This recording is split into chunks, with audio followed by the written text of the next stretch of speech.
নবী রাহমাতুল লিল আলামিন বলছেন, বান্দা যখন সিজদায় যায় কপালটা তার মাটিতে লাগে না, রহমানের দরবারে গিয়ে লাগে। আফসোস আমাদের জন্য সেই সিজদাকে না বুঝার কারণে। আপনাদের মসজিদেও হয়তো অনেকবার আপনারা লক্ষ্য করেছেন, রুকুতে না হয় সিজদাতে না হয় বৈঠকে ইমাম যদি কোনো রকম একটু দেরি করে, 5-10 সেকেন্ড যদি একটু সালাম ফিরাতে দেরি করে কিংবা উঠতে দেরি করে, পিছন থেকে একটা কাশি নামক মিসকল চলে আসে। কাশি নামক মিসকল চলে আসে, ও ভাই তুই কাশলি কেন, তোর কি জক্কা হয়েছে? বলে যে না, ঠান্ডা লেগেছে। না তো কাশলি কেন? বলে যে হুজুরকে একটু সিগন্যাল দিলাম। কিসের সিগন্যাল? বলে যে আমার 3 তাসবিহ শেষ হয়েছে। হুজুর আপনারটা শেষ হলে আপনি এবার তুলতে পারেন, আপনি এবার মাথাটা তুলতে পারেন, আপনি এবার মাথাটা তুলতে পারেন। হুজুর আমার তাশাহুদ শেষ হয়েছে, দরুদ শেষ হয়েছে, আপনার শেষ হলে আপনি এবার সালামটা ফিরাতে পারেন। কিরে ভাই, নামাজ তো মওলার সামনে দাঁড়ানোর একটা সুবর্ণ সুযোগের নাম, নামাজ তো গুনাহ মাফের একটা জারিয়ার নাম, নামাজ তো রবের রহমত পাওয়ার একটা জারিয়ার নাম। এখানে এসে তুই তাড়াতাড়ি করছিস কেন? বলে যে আফসোস, আমি নামাজটা জেনেছি, বুঝার মতো বুঝতে পারি। জেনেছে তারা শুধু সপ্তাহে জুমার দিন যায়, আজকে যেমন গিয়েছে 2 রাকাতের জন্য। আর যারা নামাজ বুঝতে পেরেছে তারা তো 5 ওয়াক্ত পড়ে পড়ে হাজার ব্যস্ততার মধ্যে রাতের ঘুমটাকে হারাম করে গভীর রাতে তাহাজ্জুদ নামাজে দাঁড়াইয়া যায়। কাউকে টেনে মসজিদে আনা যায় না। ওরা হচ্ছে জান্নেওয়ালা, আমার মতো আপনার মতো। আর যারা নামাজকে বুঝতে পেরেছে, নামাজের স্বাদ বুঝতে পেরেছে, নামাজের মজা বুঝতে পেরেছে, রুকুর মজা বুঝতে পেরেছে, সিজদার প্রশান্তি বুঝতে পেরেছে, তাদেরকে টেনে সিজদা থেকে তোলাও যায় না। সেজন্য এখন আপনারাই সিদ্ধান্ত নেন, কি জানার তলে থেকে ঝগড়া করবেন নাকি বুঝার তলে থেকে মওলার সাথে প্রেম করবেন। আপনাদের ব্যাপার, এটা আপনাদের ব্যাপার, আপনাদের ব্যাপার, যার যার ব্যাপার। সব একটা কথা বলি, আল্লাহ আমাদেরকে দুনিয়াতে যতটুকু বিশা দান করেছেন অর্ধেক হায়াত শেষ, বাকি আছে আমাদের অল্প একটু। ভাইয়া একটু বাকি আছে, আমারও আপনারও, আমাদের সবার। মরার সময় অন্তত এমন কিছু রেখে যেন না যেন এলাকার মানুষ আপনার মৃত্যুর সংবাদটা শুনে আলহামদুলিল্লাহ বলে। এমন কিছু রেখে যেন না যেন আপনার ছেলেরা, আপনার নাতিরা আপনার নাম শুনলে যেন লানত দেয়। এটা জীবন নয়, এটা জীবন নয়, এটা জীবন নয়। এমন একটা জীবন বানান যেন আপনার মৃত্যুর সংবাদটা শুধু আপনার পরিবারের মুখে চোখের মধ্যে মলিনতা আর অশ্রু আনবে না, শুধু আপনার আশেপাশে পরিচিতরা পর্যন্ত বলবে, আহ আফসোস, আজকে একজন নেককার বান্দাকে হারিয়ে ফেলেছি, আজকে একজন মায়ার মানুষকে হারিয়ে ফেলেছি, আজকে একটা মমতার মানুষকে হারিয়ে ফেলেছি। যেভাবে সিদ্দিকে আকবরের দুনিয়া থেকে যাওয়ার পরে জগৎ কান্না করেছে, ফারুকে আজম যাওয়ার পরে জগৎ কান্না করেছে, ওসমান ও আলী যাওয়ার পরে জগৎ কান্না করেছে, ইমাম হোসেন কারবালায় শহীদ হওয়ার পরে 2005 সালে চট্টগ্রামের মানুষ পর্যন্ত কান্না করছে। আল্লাহু আকবার।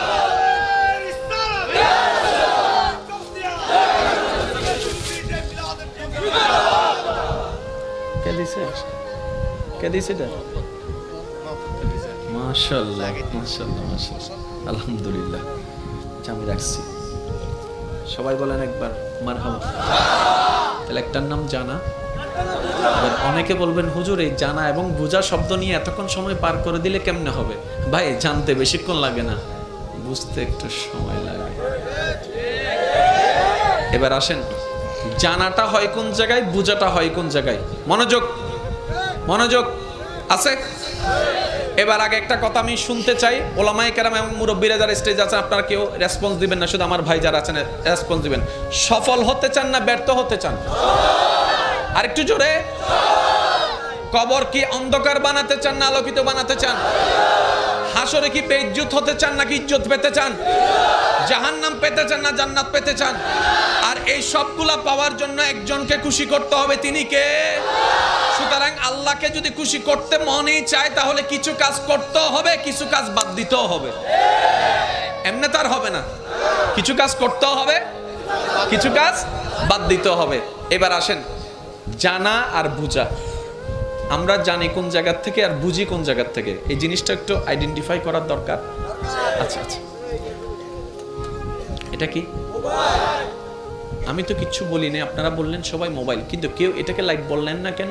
শুনুন, এই জিনিসটা সর্বপ্রথম যখন আপনি দেখেছেন জীবনে, কখন দেখেছেন আপনার মনে নাই, কিন্তু যখনই দেখেছেন, চিনেছেন, এটাকে মোবাইল নামে আপনি চিনেছেন, পরিচয় করনেওয়ালা মোবাইল নামে পরিচয় করায় দিয়েছিল। ওই দিন থেকে আপনার চোখের ক্যামেরা সেটাকে ছবি তুলেছিল। ওই চোখের ক্যামেরাটা ছবি তোলার সাথে সাথে সেটা মেমোরি কার্ডে সেভ হয়েছে। আর মেমোরি কার্ডে সেভ হওয়ার সময় এখানে লেখা ছিল মোবাইল। সেজন্য আপনার ব্রেন যতদিন ঠিক থাকবে, আপনাকে জিজ্ঞেস করার সাথে সাথে আপনি মোবাইল বলবেন। যেদিন এটা নষ্ট হয়ে যাবে, যখন সব সফটওয়্যার সবগুলো আউলা জাউলা হয়ে যাবে, মেমোরি কার্ড যখন ফরম্যাট হয়ে যাবে, সেজন্য পাগলকে বললে পাগলে চিনে না, কই মোবাইল দেখাইলে সে বলে যে লাইট, লাইট দেখাইলে বলে মাইক্রোফোন, মাইক্রোফোন দেখাইলে বলে বলি গড়ি। ব্যাপারটা কি? কারণ ওখানে সিস্টেম সবগুলা নড়ে গিয়েছে। মনে রাখবেন ভাইয়েরা, জানাটা হয় এখানে, জানাটা সেভ হয় ব্রেইনে, বুঝাটা আসতে হয়। আরেকটু জোরে বলেন না রে ভাই। জানাটা হয় এখানে, এটা আমার নয়, সবার। জানাটা হয় এখানে, বুঝাটা হয় এখানে। এবার সমাজ অসুন্দর হচ্ছে মানুষের কারণে, পরিবার অশান্তি হচ্ছে কোনো না কোনো মানুষের কারণে। কি নষ্ট হয়ে গেল মানুষটার? হাত বলে যে না, নাক বলে যে না, বলে যে মনটা নষ্ট হয়ে গিয়েছে, মনটা নষ্ট হয়ে গিয়েছে। এই মানুষটার মনটা যদি সুন্দর হয়, সব কিছু সুন্দর হয়। মাকে জানলাম, বাবাকে জানলাম, স্বামীকে জানলাম, স্ত্রীকে জানলাম, বড় ভাইকে জানলাম, ছোট ভাইকে জানলাম, ন্যায় কি জানলাম, অন্যায় কি জানলাম, ভালো কি জানলাম, খারাপ কি জানলাম। পারি না কেন? বলে যে মন থেকে বুঝাটা হয় নাই, মন থেকে বুঝাটা হয় নাই। যখন আপনার জানাটার সাথে মনের বুঝাটা চলে আসবে, আপনি তখন বুঝতে পারবেন আপনার জান্নাত। আপনার মাকে দেখলে শুধু মা মনে হবে না, মনে হবে একটা জান্নাত আসতেছে, জান্নাত আসতেছে, জান্নাত আসতেছে। বাবাকে দেখলে মনে হবে না বাবা আসতেছে, মনে হবে জান্নাতের দরজা দাঁড়ায় আছে। আল্লাহু আকবার। এবার একটু খেয়াল করবেন, ভালোবাসা ছাড়া সংসার হয়? আপনারা যেটা বলবেন আমি সেটা নিয়ে আগাবো। ভালোবাসা ছাড়া সংসার হয়? ভালোবাসা ছাড়া পরিবার টিকে? ভালোবাসা ছাড়া আপনার ব্যবসা টিকবে? ব্যবসার প্রতি যদি আপনার ভালোবাসা না থাকে, শেষ। কারণ 9টার দোকান আপনি খুলবেন 3টায়, কাস্টমার একটা আসছে, আপনার ওই বোরিং লাগছে, ব্যবসা ব্যবসা। তাহলে ভালোবাসা ছাড়া ব্যবসা টিকবে? আপনার যে চাকরি করেন সে চাকরির প্রতি আপনার যদি ফিলিংস কাজ না করে, চাকরিতে যাওয়ার ইচ্ছা থাকবে না, না গেলে 3-4 দিন আপনার চাকরি শেষ। তাহলে ভালোবাসা ছাড়া চাকরি টিকবে? জোরে বলেন না, ভালোবাসা ছাড়া চাকরি টিকবে? আপনাদের ঘরে যারা রান্না বান্না করে আপনাদের জন্য, আজকে গিয়ে ওনাকে একটু জিজ্ঞেস করবেন, ও মা, ও বউ, ও বোন, এই যে গরমকালে তুই গরমের মধ্যে তুই যে আগুনের সামনে বসে রান্না করিস, তোর কি কষ্ট হয় না? এত কষ্ট তুই সহ্য করিস কেন? তখন স্ত্রী বলবে, স্বামী তোমার জন্য, স্বামী তোমার জন্য, স্বামী তোমার জন্য। মা বলবে, সন্তান তোদের জন্য করি, তোদের জন্য করি। বোনে বলবে, ভাই তোদের জন্য করি, কারণ আমি তোকে এখান থেকে ভালোবাসি, এখান থেকে ভালোবাসি। ওই ভালোবাসার যখন অনুভব হয়, গরম আর গরম লাগে না, গরমের উপরেও শক্তিশালী হয়ে যায় ভালোবাসা। এবার আমি আওয়াজ দিব, সবাই আমাকে ফুল ভলিউমে আওয়াজ দিবেন। ভালোবাসা ছাড়া সংসার টিকে, ভালোবাসা ছাড়া পরিবার টিকে, ভালোবাসা ছাড়া ব্যবসা হয়, ভালোবাসা ছাড়া চাকরি হয়, ভালোবাসা না থাকলে পড়ালেখা হয়, ভালোবাসা না থাকলে কোনো কিছু হয়। তাহলে ভালোবাসা না থাকলে নামাজ কিভাবে হবে? ভালোবাসা না থাকলে রুকুটা কিভাবে হবে? ভালোবাসা না থাকলে সিজদা কিভাবে হবে? তাই তো নবী রাহমাতুল্লিল আলামিন বলছেন, নবী রাহমাতুল্লিল আলামিন বলছেন, বান্দা যখন সিজদায় যায়, কপালটা তার মাটিতে লাগে না, রহমানের দরবারে গিয়ে লাগে। আফসোস আমাদের জন্য সেই সিজদাকে না বুঝার কারণে।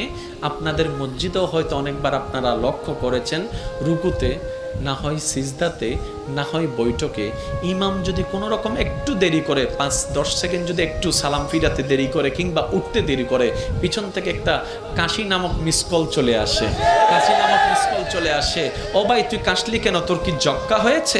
বলে যে না, ঠান্ডা লেগেছে। না তো কাশলি কেন? বলে যে হুজুরকে একটু সিগন্যাল দিলাম। কিসের সিগন্যাল? বলে যে আমার 3 তাসবিহ শেষ হয়েছে। হুজুর আপনারটা শেষ হলে আপনি এবার তুলতে পারেন, আপনি এবার মাথাটা তুলতে পারেন, আপনি এবার মাথাটা তুলতে পারেন। হুজুর আমার তাশাহুদ শেষ হয়েছে, দরুদ শেষ হয়েছে, আপনার শেষ হলে আপনি এবার সালামটা ফিরাতে পারেন। কিরে ভাই, নামাজ তো মওলার সামনে দাঁড়ানোর একটা সুবর্ণ সুযোগের নাম, নামাজ তো গুনাহ মাফের একটা জারিয়ার নাম, নামাজ তো রবের রহমত পাওয়ার একটা জারিয়ার নাম।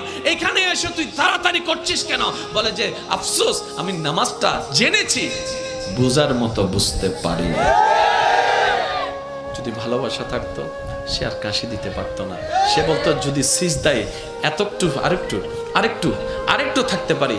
এক পর্যায়ে সে বলতে বাধ্য হবে, মওলা মরণ তো একদিন না একদিন হবে, আমার মরণটা না হয় এমন অবস্থায় দিও যেন আমার কপালটা তোমার দরবারে সিজদা অবস্থায় থাকে। মওলা আমার কপালটা তোমার দরবারে সিজদা অবস্থায় থাকে। আমার জবান থেকে বের হবে সুবহান রাব্বিয়াল আলা, সুবহান রাব্বিয়াল আলা, সুবহান রাব্বিয়াল আলা।